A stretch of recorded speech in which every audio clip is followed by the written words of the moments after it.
The year was 1828, and Europe was this wild mix of superstition, science, and the slow, shaky steps toward reason. In the heart of Bavaria, in the sleepy little city of Nuremberg, something truly unbelievable happened. A boy just appeared out of nowhere. It was the afternoon of May 26, 1828, when the townspeople spotted a teenager awkwardly stumbling across the cobblestones near the bustling city square.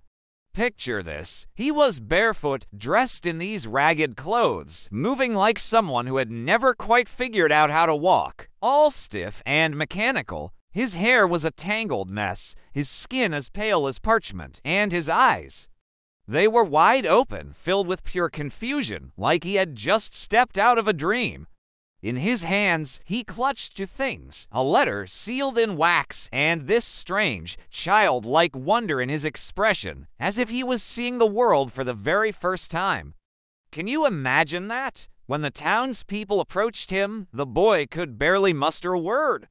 He kept repeating a few phrases in this thick, strange dialect, almost like a mantra. I want to be a cavalryman, like my father. It was heartbreaking, really, and when they offered him food or drink, he turned away from everything except plain bread and water, as if anything else was just too alien for him to handle.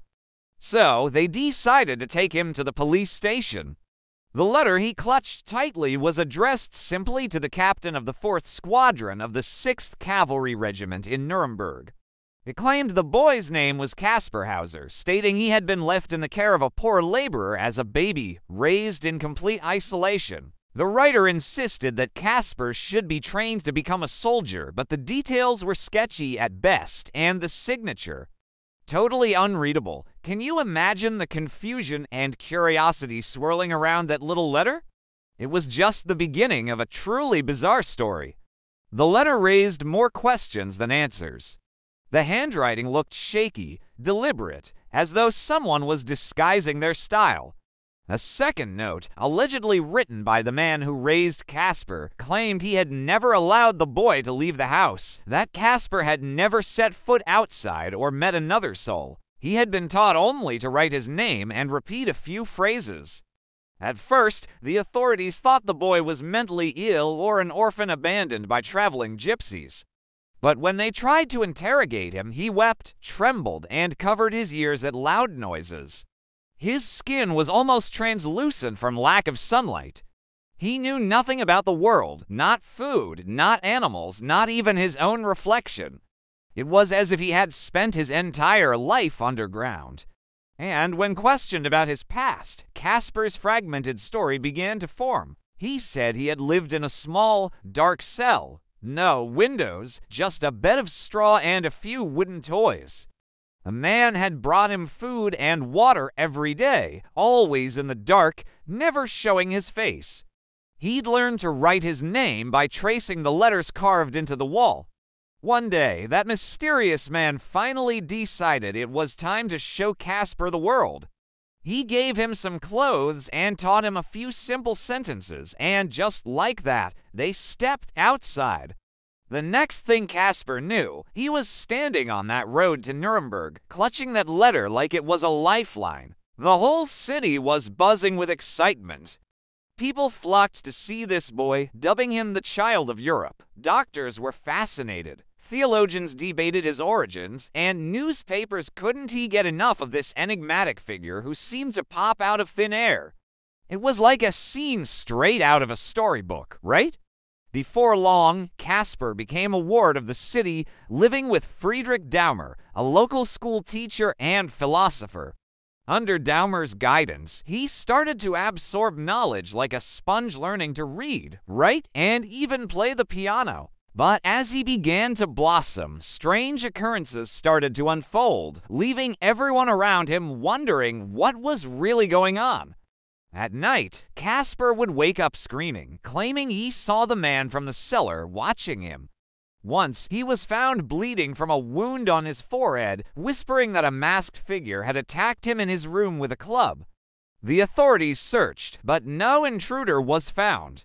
You won't believe the theories that started swirling around. Some folks were saying that Kaspar wasn't just some lost kid, but actually the missing heir of the House of Baden, a big deal in German royalty. Can you imagine?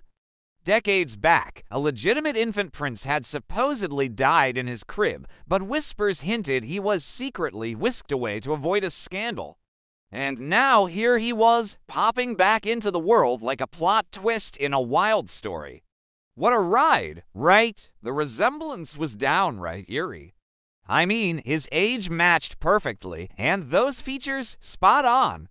It made you wonder why someone had gone to such lengths to hide him away all those years. And let's be real, it also raised the chilling possibility that someone might still want him gone, but not everyone was buying it. Some skeptics thought Kaspar was just a clever con artist, a street kid spinning a sob story for sympathy.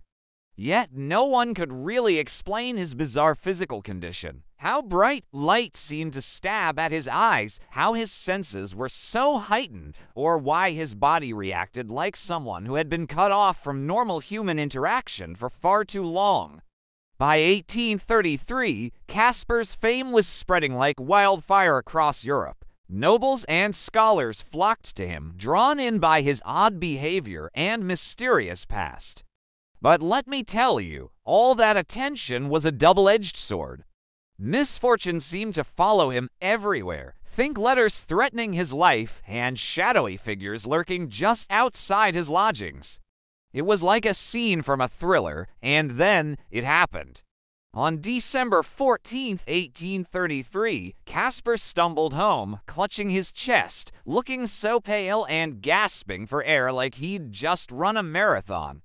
He had been stabbed in the side, and before he collapsed, he whispered something chilling. He said a stranger had lured him into the Ansbach court gardens, promising to reveal the truth about his identity, and then, bam, plunged a knife into him. The wound was serious, really deep. Can you imagine? He fought hard for 3 long days, clinging to life, but tragically, he was only 21 when he passed away. So young, right? The police, desperate to piece together this puzzling case, searched the park and stumbled upon a small violet purse. Inside, they found a slip of paper covered in strange handwriting that hinted at even more mystery. Hauser will be able to tell you who I am and whence I come. To save him the trouble, I will tell you myself. I come from the Bavarian border, the river. I will even tell you my name, MLO, but here's the kicker. No one ever figured out who those initials belonged to. The handwriting looked disguised again, adding another layer to this enigma. His death only deepened the mystery, leaving everyone wondering what secrets he took with him. Some folks whispered that the assassin had silenced him just before he could spill the royal secrets he held. Others thought that maybe Kaspar had stabbed himself to create drama, hoping to win sympathy, but honestly, the angle and depth of that cut just didn't add up. He was laid to rest in Ansbach, under a simple tombstone that reads, "Here lies Kaspar Hauser, riddle of his time." His birth was unknown, his death mysterious. Over the years, the theories have only multiplied. Some historians insist he was indeed the lost Prince of Baden, hidden away for political reasons. Genetic tests conducted centuries later offered conflicting results. Some said there was a DNA match to the Baden family, others denied it.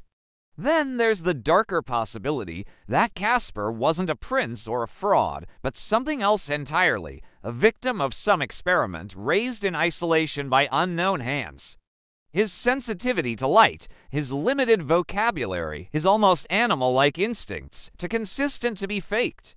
Whatever the truth, the story refuses to die.